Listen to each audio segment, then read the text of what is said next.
Yeah, so Raw kicked off again, obviously, with the predictable stuff because a lot of the main things right now, Seth Rollins, Paul Heyman, CM Punk, and this entanglement with Braun Breaker. Punk came out and called out Paul Heyman, and the drama just ensued from there. Like, I'm not even gonna go over every single teeny tiny thing, but eventually, obviously, a brawl broke out, and we had Sami Zayn, the brown noser, come out to help Punk, which then also had Jey Uso come out to help Punk, which then immediately makes it obvious that Seth Rollins and Bron Breakker are outnumbered. Now, they made this match official for Saturday night's main event in 2 weeks, so it will be 2-on-2. However, because they involved Jey Uso, and yes, Jey Uso has other things going on that we'll talk about later.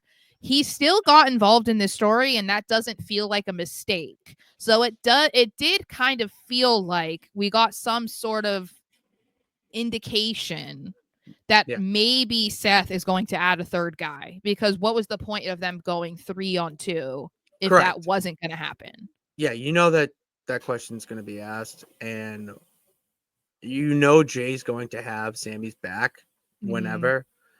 Maybe the same for Punk based on, Well, what they we've did. seen like off camera stuff in like maybe war games. But Jay's gonna go out there and defend his dog. They Because of that, whenever you go attack them, Paul Heyman is not your third guy. I'm sorry. The Penguin is not going to help you. The Penguin's mind is going to help you. Yeah. Who does he have in mind that could align themselves with Braun and Seth? That question, there's so many names. There's just so many names that But the make problem sense. the problem is that none of them, in my opinion, like, excite me. You know what I mean? Like, I think that there was an excitement when we saw it was Braun Breaker that was joining Seth, because I don't think anyone would have really expected that necessarily. It's like you knew that there was that connection between him and Paul Heyman, but like he had just lost the Intercontinental title at Mania, so it was like you assume that he's just gonna, be in that vortex for a while, Mhm. and then we'll see what happens.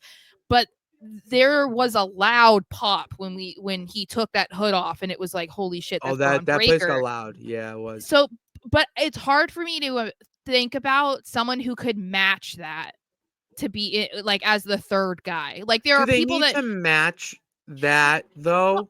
I mean, not necessarily, but I feel like a lot of the people that we have speculated about, and others, it's kind of been more so of who we feel like needs that extra push to kind of like, Yeah.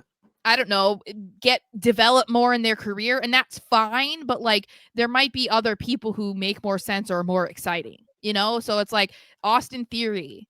Like, could he be great? Sure, but I'm like more invested in what's going to happen with him and Grayson Waller than I am with him joining Seth Rollins right now. So like I don't know if I want to It see seems like that. a force, like you're forcing it based on connection. So You don't that's want to what do I'm that. saying. It's like, yeah, Theory, it would be great for Theory's career, but like I still think he would thrive as a babyface. So like throwing him into this group feels like he would just be overshadowed once again, because like he can become a star, but you obviously Seth Rollins is a star.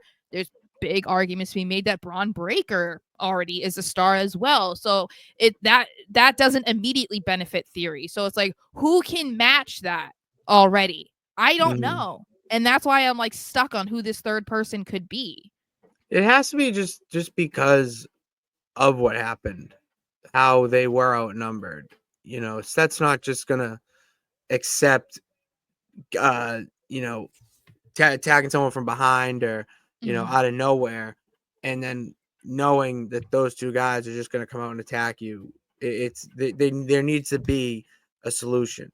You're outnumbered. Why? Whatever. So it needs to be. I just don't know who it would be. I wonder if there's somebody like in Whatever. NXT. There's where my mind goes. The only person I can really think of would be like a Trick Williams, but Trick Yeah, Williams is. kind of running dark state. Well, and I feel like he hasn't been a convincing enough heel yet. You know what I mean? No, but Heyman would make him like. That's the thing is that exactly what your Well, thoughts are is he has not been convincing. Well, this would be the opportunity and then that for him makes to it. be convincing. Then there's that argument that you could make that maybe the third person doesn't need much from Paul Heyman because Bron Breakker is getting that. You know? So it's like if we have a Seth Rollins who's obviously it's more of the story of him being able to convince Paul to join him. He's not really, I mean, behind the scenes and stuff, I'm sure, but like obviously he's well tenured in his career that he doesn't need like guidance from Paul Heyman the way that Bron Breakker would benefit from. So it's like, so then maybe we need to be looking at people who don't need that much help from Paul. Yeah, I would like Finn Balor if he was not God. still angry at his own family. You know, that'd be cool. I know he's on another show, but it's legitimately the first name that pops in mind is Drew McIntyre. Like that is the first name that pops in mind. The aligning problem is themselves in the this group. bloodline, though. Wait, Like he nah, no, might have big beef with Paul because remember they were gonna try to do this Drew McIntyre like bloodline killer thing. Paul did it, but Paul the bloodline. We would need to have like a proper explanation. I feel like from Drew because that could make him look like a hypocrite. But I don't know. The hypocrite. The story from him is, yeah, you guys are all hypocrites, so I'm joining or something. Maybe I don't know.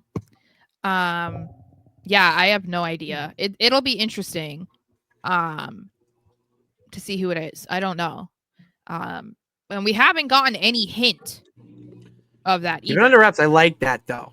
I like that. Don't tell me shit. Well, and we said, I think it was last week when we said there might not even be a third guy. Or is it, did we say this last week? Or I said it on, I might have said it on TikTok. No, you said it on the show. I think it might have been the Super Show though. Yeah, it was like, there might not be a third guy. Like, I mean, this was based on what we've seen. We'll talk about it. It feels like this was a one-off, at least for right now, to have Jay involved because they then made this match official to be a tag match at Saturday night's main event. So obviously, because Jay is doing something else, he will not be involved. So it's like that gives them time, I guess, to eventually find a third person because who knows what's going to happen with Jay after Saturday night's main event. Maybe he'll get back involved and it will need to be a 3-on-3 situation. But again, we don't know. There is fantasy ideas of what a third man could look like. So it could be Rhea Ripley, honestly. I mean, it could be a woman in general. Yeah. Like it could be Rhea Ripley. Maybe wrap up your shit with EO.